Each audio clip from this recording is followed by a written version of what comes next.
Now we are going to see a few important operations which are performed on objects. The first one is in operator. So it returns true when whatever a property we are checking on is existing in an object or its prototypal chain. So a prototype chain is right now not discussed, but you can consider it sort of inheritance, which we'll discuss later. But right now we'll discuss with a normal object. So let's say some A5 B10 is there, right? We want to check that whether a particular key exists in this particular object or not, right? So for example, whether a and we have to use this as a string, because you know that all the keys are internally sort of treated as strings, and that's why we will use something like, is string a or for that matter any key is there, is that present in that object or not? If it exists, then it returns true. If that does not exist, for example, c is, there is no key called c in this object, and that's why it will return false. So let's see. There are a few more things here which I'll discuss by an example. So see, we already saw that yeah, so if I want to check that whether a is there in obj or not, then yeah, it is there. But you might think that what is the purpose of this operator? Can't I do something like this, simply that uh, obj dot a, I'll simply see the value.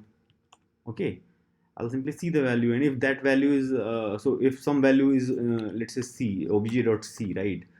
Obj.c, if that key is not there, then it returns me undefined, right?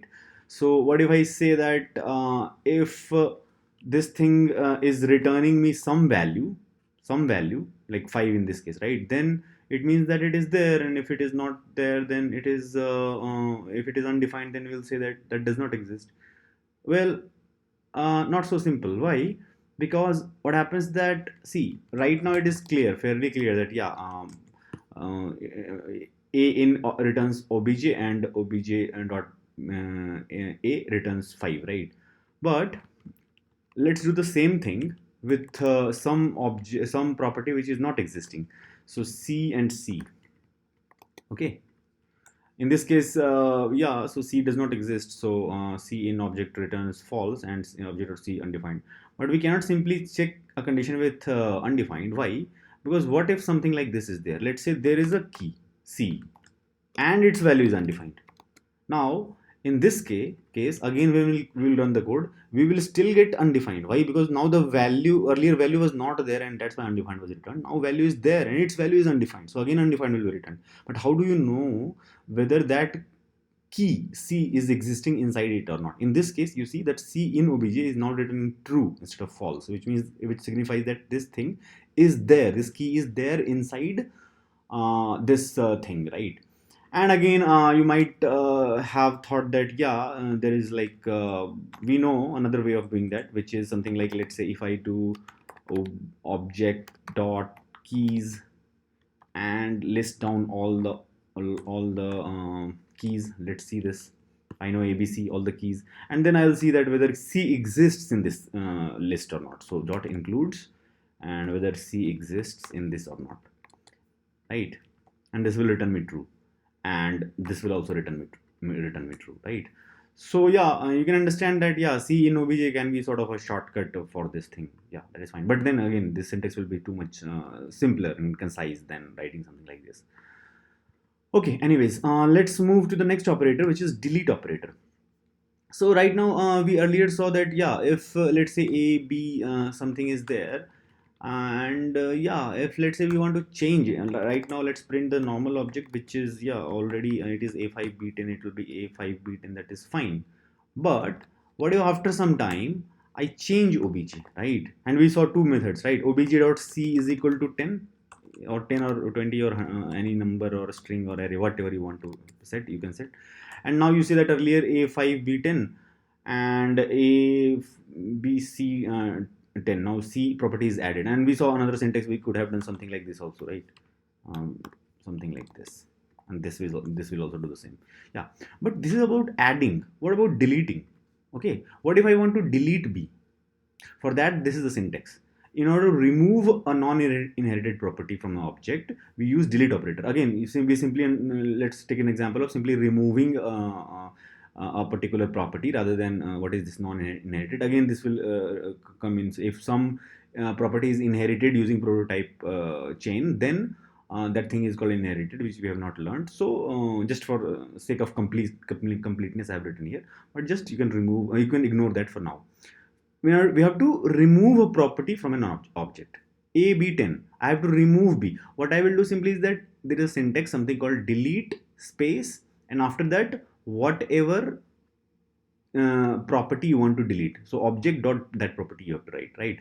So you see that, yeah, right now I'm saying that, yeah, B is there, definitely. Now I do delete obj B, and then B will be deleted. And if you print the object, then you will do the same thing. So let's say I delete obj dot b, and you see that earlier a5 b10 was there. Now if I print the obj, then simply a5 is there, and if you check that this using in operator, then that will come false, because now like there is no b. That is fine. What if I do something like this, that let's say x or c, something which is not there, and I do something like delete?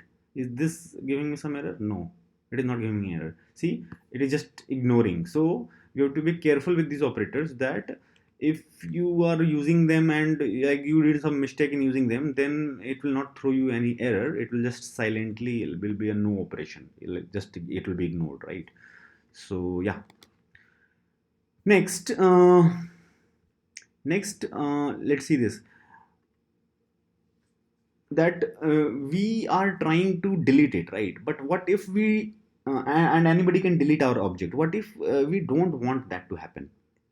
We don't want that to happen, which means that let's say I give you an object.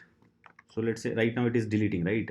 But let's say this is a sensitive piece of information which I don't want other users to tamper. So let's say there is some function, let's say get my address, whatever, and then it returns me an object. So let's say it returns you an object, and that object is like this. Let's say uh, house number, let's say 13b, let's say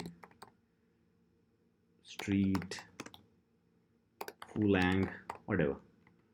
Now let's say this thing is returned. Now what is happening is that you can clearly say that something like const my address is equal to my address, and the return value is an object. You can print that, right? Fine, right? You can print that addr, and you will see that, yeah, house and street is there.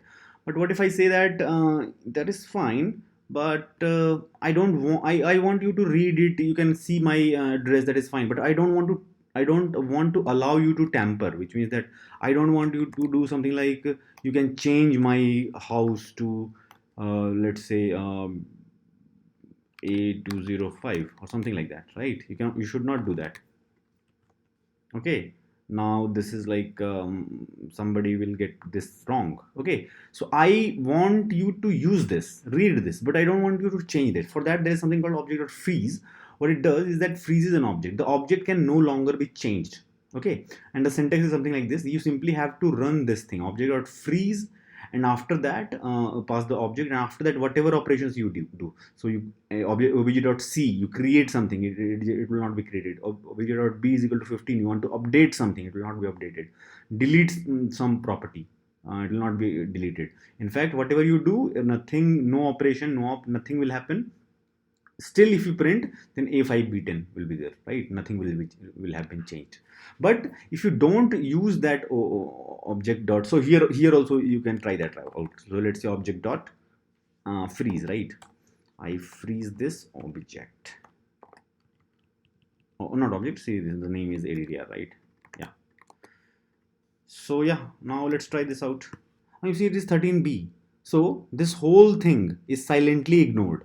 You're trying to set it, but it did not whatever you're trying to do, it did not take your statement, and it did not execute and change the object. Okay, so you can clearly see that this might be helpful in some scenarios, right? But again, you have to remember that this is not giving you any error, right? So again, it is silently rejecting your statement. It is not giving you any error. So you have to take care of these things if you are dependent on some operations like this, and somewhere like freeze might be there in some code above. Okay. So yeah, and again, like you, if you want to add some, let's say, so let's say you see that if freeze is not there, right, then I can very well change house. I can definitely add a new property, let's say house 2, or let's do another thing. House 2 is like whatever B505, and let's print it out, and I see that yeah, second thing is there. And moreover, let's delete this street thing. Delete street thing means this is addr dot street. Now you can clearly see that earlier my addr was something like this. I have changed a property, I have deleted a property, I have added a property. All these things I have done, right? But as soon as I do object.freeze before doing all that, right? And then you can see that yeah, nothing has been changed. Okay. And again, this applies the moment you freeze it. So let's say you freeze it after this, then this will be done, but these two will not be done.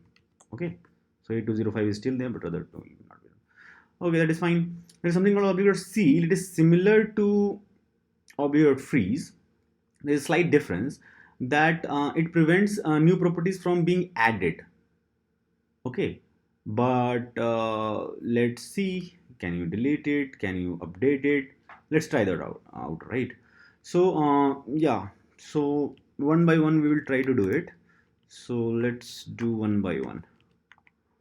Okay, so I'm trying to update something, and obviously I have not frozen it, so it will, or in fact sealed it, so it will be updated. That is fine, right? Now obviously in freeze I know that it will be not changed. Let's try seal. Seal, and you can see that yeah, even if I've sealed it, it is updated, which means that a sealed object is also allowed to be updated. Can I add a new properties? Let's see that. No, it is not allowing me. So if I don't seal, then you can see that this house 2 is added. But if I seal it, I cannot add a new property. So you see, it is silently ignored. It is not, we cannot add. Let's say delete. Can we delete it? Street I'm trying to delete. See, delete is also not allowed. Okay, so if seal was not there, then it was deleted. But if I sealed it, it cannot be deleted. So essentially you cannot add or delete. All these are no op. Okay, you cannot add or delete, but you can very well update values which are existing there. So if you want that, no, whatever values I have defined, that should be it. You don't increase the keys, decrease the keys, but whatever values are there, you can read there and write that also.